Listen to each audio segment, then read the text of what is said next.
The 50s and 60s were a legendary and often restless time for America.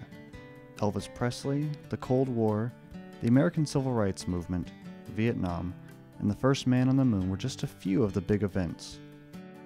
PUC was also experiencing changes and debates, though not on quite such a world-shaking level. For one thing, the question of dress code was ongoing. On one occasion in the 50s, the girls draped their mandatory hosiery over campus bushes to proclaim their preferences for Oxfords and bobby socks. In the 1970s, girls were officially allowed to wear matching pantsuits to class.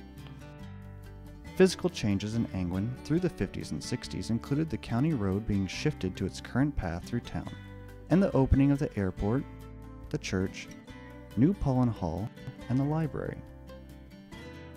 Dial telephone service came to Angwin in 1957. Dorm phones were installed 10 years later, one for every 20 students or so. Though the sense of campus community was changing, there were still plenty of practical jokes. These included organized door slams in the girls' dorms, letting loose scores of farm animals in the library, and the Christmas caroling tradition. One year, the boys' dorm took shifts for an all-night serenade to Andre Hall. For a while, anybody walking past Granger or Newton was in danger of getting pegged with a well-aimed water balloon, even if they were a visiting academy principal. Despite its rural location and busy campus life, PUC was not immune to national happenings. Letters to the editor in the Campus Chronicle sometimes dealt with communism or why America was in Vietnam.